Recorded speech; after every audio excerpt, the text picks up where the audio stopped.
How's it being at Comic-Con? Oh, it's great. This is our home. This is where we started 10 years ago, and we were unknown. Nobody knew what we were doing, and we premiered a little pilot called Heroes, and it really changed our lives thanks to the support of the fans, the passion of the fans, and it's just great to be back here, being able to present something back to them. Come home. We're just very proud of that. So that was quite an entrance you made at the panel. Yeah, it was pretty cool. I mean, to be honest, I didn't know if I could be here because I'm shooting a different show right now, literally where the Dharma Institute probably shot. So, I did a pre-taped video message, and then we did, just in case I might be able to make it, let's shoot a different version, and it kind of worked out. So. Yeah. When you found out that this new series is gonna, there's a new series, what did you think? I was, it was interesting. I was ecstatic because I love the show. I was also confused because it was a surprise, like nobody knew about it, and it was a little bit bittersweet because we didn't know about it. It's like, uh-oh, is this happening without us or something? Like literally during the Winter Olympics when the teaser came on, all the castmates, I'm sure Greg told you about it, we were like texting each other, did you hear about this? No, surprise. Nobody knew about it. And then 10 minutes later, I got an email from Tim saying, hey, you have time to talk? And then it kind of started from there. Well, the first Heroes was really your introduction on a big scale to a lot of audiences. Is it very different restarting the show now that you're established? Yeah, absolutely. I think with any time, re-establish something, it's that fine line of giving what the fans what they want, but also opening up to new fans. Same thing with season 2. You want to find ways to always try to find new fans and incorporate them, because no matter what show you do, no matter how great it is, there's going to be diminishing returns unless you keep on creating new content, something that's more appealing to a wider audience. So I think there's an interesting strategy, making it more multimedia, more transmedia, and taking advantage of a lot of the distribution platforms to open up where Heroes can be seen and found. But the good thing is, I think globally there's a lot more acceptance to the show immediately because it is an established brand. At the same time, we know that the hurdle is high. The stakes are high because there's such expectations. So we've got to hit the gate running, or we're going to be disappointing a lot of people. So is Hiro's friend still with him in Reborn? I don't know because there's no casting assignments, announcements about it, and Hiro. I've already shot all the episodes for Hiro, so I'm done. Oh, you are. Yeah.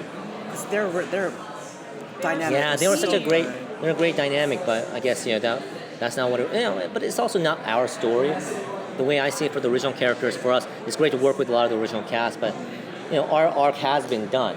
We had an opportunity, so we want to I kind of see it as us passing the torch to the new generation, and for the new fans to be able to find the newer characters and fall in love with new characters and stuff. So that's our job, Well, James is here. He was in the autograph. Oh, was he?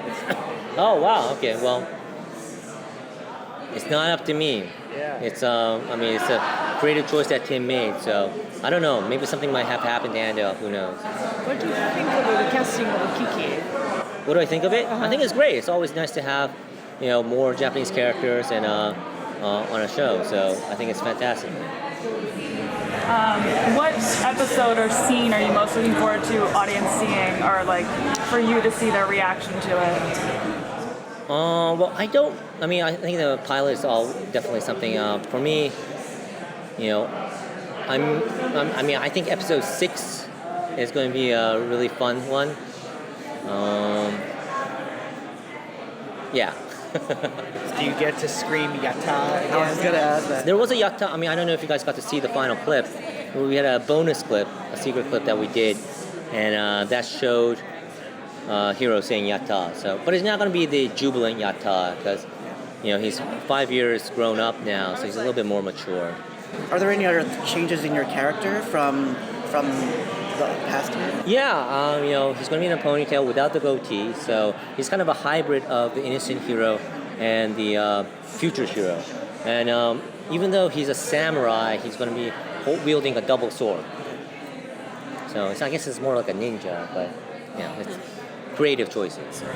What were some of the challenges in reprising this role? I think just remembering where his state is and just kind of like finding that right balance of the old and the new, because you don't want to just pick up right where he left off because he did grow 5 years. So that's been kind of the challenge as well. And it's different because I'm coming in as a guest on the show. This isn't necessarily my show.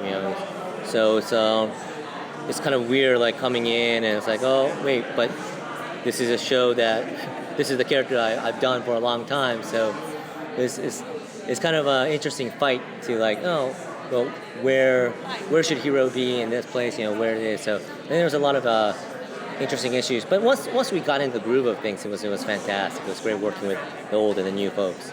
So you're not a regular then? You're just a special guest? I'm only in for 3 episodes. Oh, sure. Yeah, I'm contractually on a different show. So right. I'm not allowed to be doing this, but thanks to the generosity of CBS and NBC, I was allowed to do 3 episodes. So, do you know how Heroes Reborn is going to be different from the original Heroes? Well, it's going to be different that, it's 5 years, past, and I think the old characters, we've all kind of added a few pounds.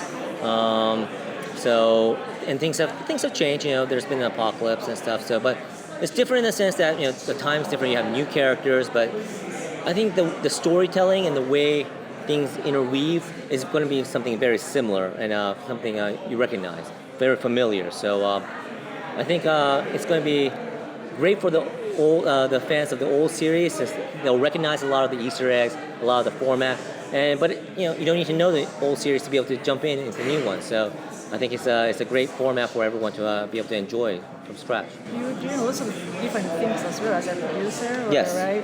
What are you working on now? I have about a couple movies that I'm working on. I think the closest one that I can announce is probably Death Note, which is based on a Japanese manga. So I'm working on that as a producer, and then TV shows, and also producing TV shows, and also I have my own game studio called Mobius Digital Games. An actual film from Death Note? Yes. That's awesome. But it hasn't been greenlit yet. But we're in the process of it. That's been already announced. So I've seen the script and It's a great anime. It's a great anime. It's a great story. So I hope we can do it justice for a live action Hollywood remake. Do you want to do it as a film or as a We're doing it as a film right now. I know the Japanese television Death Note remake has been made. It's just recently started air live action. So I want to, and it went to a great audience. So I'm looking forward to that. I'm also doing I have my own game company called Mobius Digital Games, and we're creating mobile apps and soon a game called Outer Wilds for a Steam market. So that's been really fun as a creator and producer. I just love creating things and collaborating things.